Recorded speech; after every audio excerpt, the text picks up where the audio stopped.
Let's be honest, the whole conversation around AI and what it means for jobs, it's just completely stuck. I mean, everywhere you look, it feels like we're hearing the same tired arguments, just on a loop. And it pretty much boils down to two main camps, right? On one side, you've got the doomsayers. They're convinced an AI job apocalypse is right around the corner, mass unemployment, the whole nine yards. And on the other side, you've got the optimists who insist AI is just going to be a net job creator, just like every other big tech revolution we've seen before. It's just a really polarized and frankly a pretty unproductive debate. But what if both of those extremes are just missing the point entirely?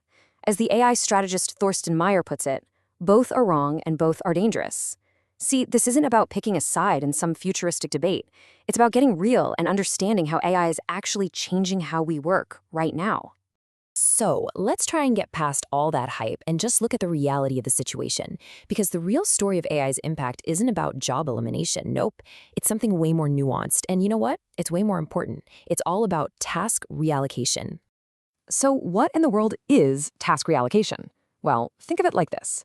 It's when specific, repeatable little pieces of your job, like drafting a standard email or pulling some data for a report, get handed over to an AI. The job itself doesn't just vanish. It evolves. It changes shape. And this frees up the human, you, to focus on the things we're actually good at, the complex, the creative, the really strategic parts of the role. This quote here just nails it perfectly. We really have to stop looking at jobs as these big, solid blocks that can either exist or be automated away. That's not how it works.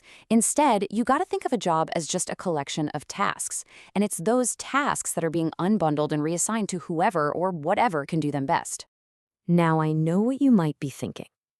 Okay, that sounds like a nice theory, but where's the proof? Where's the evidence?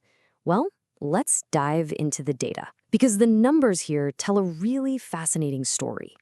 So, get a load of this. This is from an OECD study in Korea. A whopping 77% of companies that have already brought in AI are reporting zero impact on their total number of jobs. 77%. I mean, despite all the scary headlines, that widespread job destruction we hear about, it's just not showing up in the numbers. And here is where it gets even more clear. This study by EY, it shows that while productivity gains from AI are absolutely soaring, the actual impact on reducing headcount, it's lagging way, way behind. So you have to ask, where's all that extra productivity going? It's not leading to mass layoffs. It's being put back in to augment and empower the people they already have. And this all brings us to a really crucial point.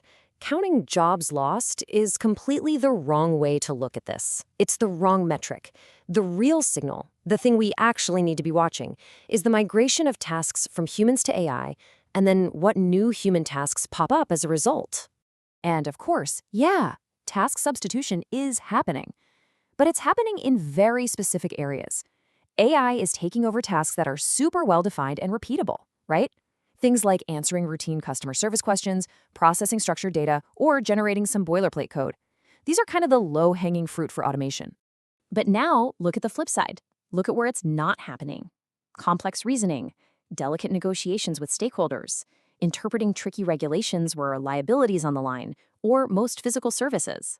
And why? Well, it's because all these things require judgment and trust and accountability and real-world context. All things that are still very, very much in the human domain. Understanding this difference isn't just some academic exercise. Getting this wrong, believing the hype, it has some really serious real-world consequences for businesses and for all of us, really. This quote just hits the nail on the head. When we're all focused on some phantom job apocalypse, we fundamentally misspend our time, our energy, and our resources. We end up preparing for the wrong future, and that is an incredibly expensive mistake to make. The hype really messes with strategy in three big ways. First, companies over-automate.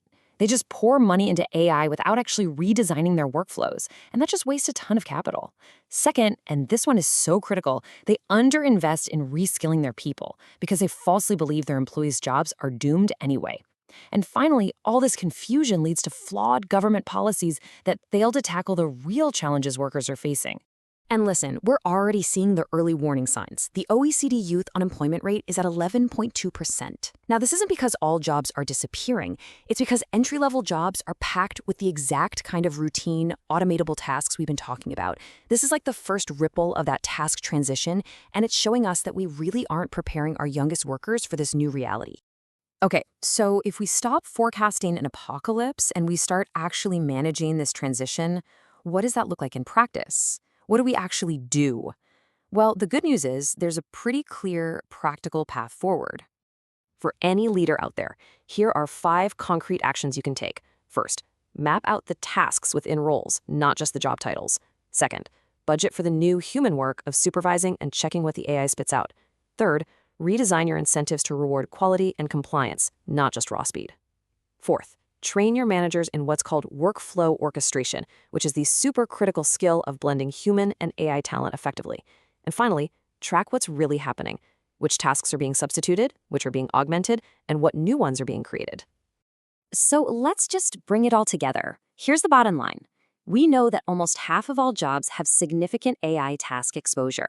And yet, 77% of firms report no impact on job numbers. Productivity is absolutely soaring, 96% of firms are seeing gains, but only 17% have actually reduced their headcount. The conclusion here is pretty inescapable, isn't it? The real story is task reallocation, not job elimination. So the crucial question to leave you with is this. In your organization, and maybe even in your own career, are you preparing for a job apocalypse that isn't coming? Or are you strategically planning for the task transition that is already here,